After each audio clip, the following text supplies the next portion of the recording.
हम continental drift theory के बारे में पढ़ेंगे।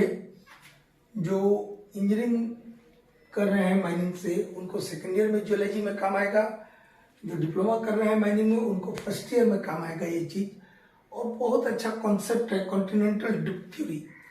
कॉन्टिनेंटल ड्रिफ्ट थ्योरी का जो हाइपोथेसिस है वो दिया था अल्फ्रेड वेगनर ने। उन्होंने जो थियरी दिया है वो थियरी को हम बताएंगे। उसके पहले हम दो तीन चीजों पर चर्चा करना चाहेंगे ताकि इस चीज को समझने में सहूलियत हो।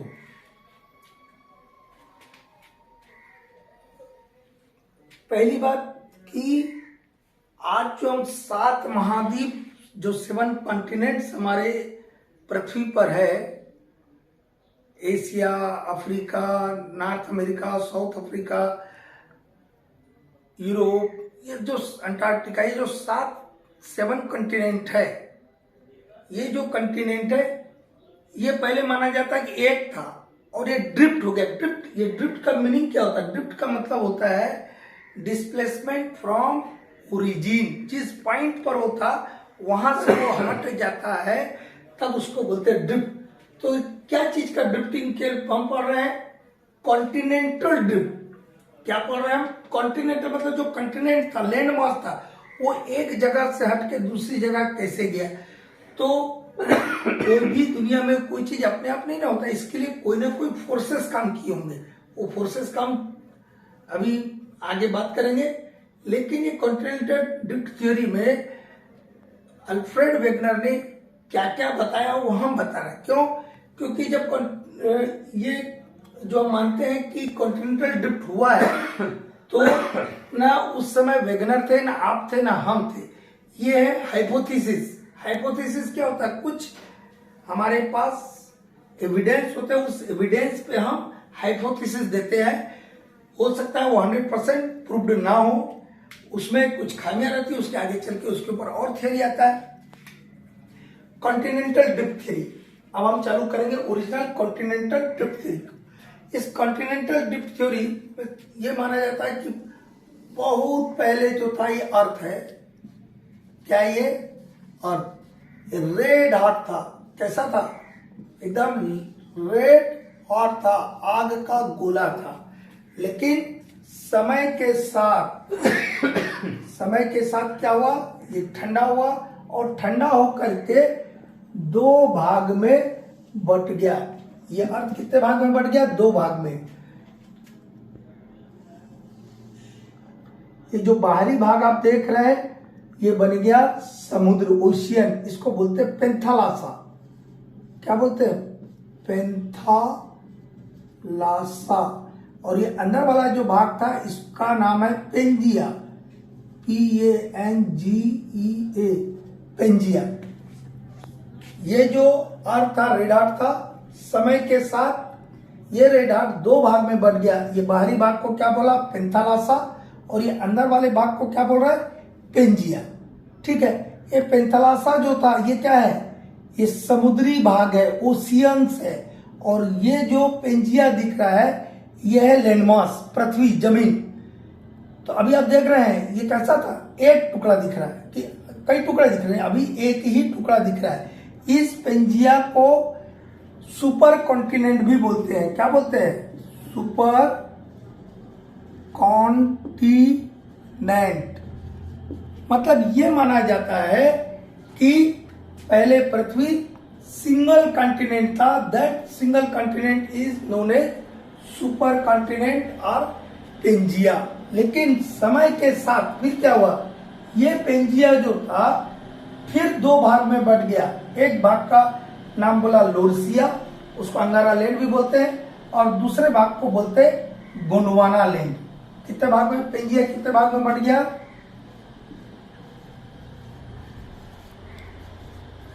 पेंजिया स्प्लिट और broken into 2 parts. One is Laurasia, LAURASIA, Laurasia. It is also known as Angara land. And second one is Gondwana. Second one is Gondwana. इस लोरेशिया में कौन कौन से कंटिनेंट आए? यूरोप, नॉर्थ अमेरिका,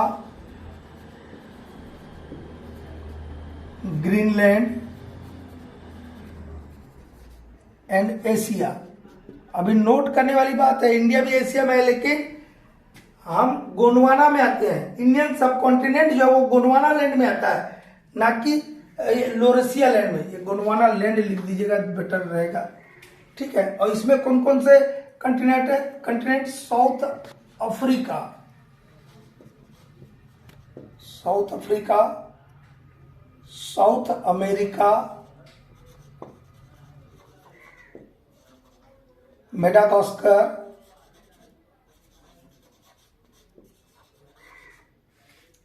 इंडियन सब continent,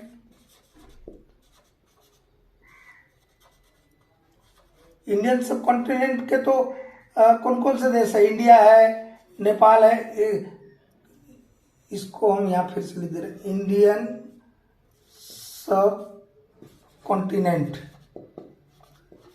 India, Nepal, Pakistan, Bangladesh, India के आसपास वाले जो देश हो इंडियन सब कॉन्टिनेंट में आते हैं। और इसमें अंटार्कटिका भी है, अंटार्कटिका, ठीक है। क्या क्या बताए कि पृथ्वी जो था, अर्थ जो था, रेड अर्थ था, समय के साथ ये दो भाग में बढ़ गया। जो बाहरी भाग था उसको पेंथालासा बोलते और अंदर वाले भाग को पेंजिया बोलते। ये पेंजिया जो था ये लैंडमास था। ये लैंडमास जो था, पेंजिया जो था, ये सिंगल कॉन्टिनेंट था जिसको हम सुपर कॉन्टिनेंट बोलते हैं। और इसके चारों तरफ क्या था? Panthalassa. Panthalassa, what is Panthalassa? This is a ocean.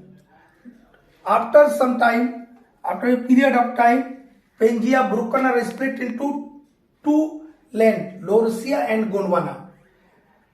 अब दो भाग में टूट गया। इसके बाद भी ये लोरेशिया और गोंडवाना भी जो है फिर और छोटे छोटे कंटिनेंट में भी टूटा। अब ये टूट गया, ये बोल दिया, ये मान लिया, कैसे? इसके पीछे कोई ना कोई आपको रीजन बताना ना होगा। क्या फोर्सेस काम किया? वो दुनिया में कोई चीज अपने आप नहीं ना होता है। हम यहाँ खड़े हैं, हमको यहाँ से हटाने के लिए कोई पीछे से पुश करेगा तब हम आगे जाएंगे, या हम चलने के लिए अपना फोर्स लगाएंगे तब हम आगे जाएंगे। तो ये जो पेंजिया था एक सुपर कॉन्टिनेंट था।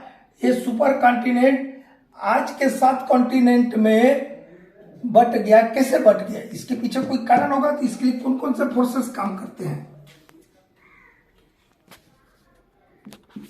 Forces responsible for drifting of the continent. Number 1 is tidal force. Number 1 is tidal force and number 2 is polar pulling force. इन दोनों को हम समझा रहे हैं। Polar प्लिंग force. एग्जाम में यदि ये नहीं लिखा, आप सब कुछ महाभारत लिख दिया, आपको एक भी नंबर नहीं मिलेगा। क्यों? क्योंकि आपको बताना ना होगा ऐसा कैसे हो गया। ये बोल दिया कि अर्थ रेड अर्थ था, ये ऐसा हुआ, उसके बाद ऐसे हुआ, तो ये कैसे हुआ? उसके पीछे कोई कारण होगा ना। वो यदि नहीं लिखा, इसके एविडेंस क्या? एविडेंस भी दिखाना होगा आपको। तो पहले फोर्स है टाइडल फोर्स। देखिए ये क्या है? ओशियन है। पेंजिया के बारे में क्या? ओशियन है। ओशियन में क्या आता है? टाइड्स आते रहेगा, टाइड्स आते रहेगा, तो टाइड्स आते रहेगा, क्या करेगा? वो इस पेंजिया के ऊपर क्या मार रहा है? धक्का मार रहा है। धक्का मारने से क्या होगा? यहाँ का जो लैंडमास है वो उस जगह से अलग होते चले जाएगा। ये एक टाइडल फोर्स है। दूसरा पोलर पिलिंग फोर्स। पृथ्वी क्या करता है? पृथ्वी रोटेशन करता है, अर्थ इज स्पिनिंग और रोटेटिंग। जो रोटेटिंग करता है कोई भी बॉडी, तो सेंटर से बाहर की तरफ कौन सा फोर्स लगता है? सेंट्रीफ्यूगल फोर्स लगता है। उसका एक हॉरिजॉन्टल कंपोनेंट होता है डिफरेंशियल ग्रेविटेशनल फोर्स। तो उस सेंट्रीफ्यूगल फोर्स का जो डिफरेंशियल ग्रेविटेशनल फोर्स है, अब पृथ्वी के फ्लैटनिंग के कारण जो भी लैंड मास था वो इक्वेटर के तरफ गया, ऐसा माना है अल्फ्रेड वेगनर ने। तो ये दो फोर्सेस जिम्मेदार था इस एक कंटिनेंट को कई कंटिनेंट में, 7 कंटिनेंट में बंटने के लिए जिम्मेदार थे। अब इसके लिए एविडेंस क्या होगा, इसके लिए कुछ आपको गवाही प्रमाण देना ना होगा कि ऐसे हम बोल देंगे और कोई मान लेगा। मान लो वेगनर ने जब भी बोला होगा तो उस समय उसके ऊपर उनको प्रमाण देना पड़ा कि क्या कारण है। हमारे पास तो डिजिटल बोर्ड नहीं है, डिजिटल बोर्ड है तो हम मैथ से बताते, फिर भी हम सिंपल वे में समझाने की कोशिश कर रहे हैं एक चीज को। अब देखिएगा ये साउथ अफ्रीका और ये साउथ अमेरिका, हम सिर्फ एक ऐसा समझ लेते कि ये हमारा साउथ अफ्रीका है, ठीक है। ये बीच में आपका ओशियन है और ये आपका साउथ अमेरिका है। ये क्या है, साउथ अमेरिका है। ये एग्जांपल के लिए ले रहे हैं, जो वेगनर ने भी उस समय बताया था।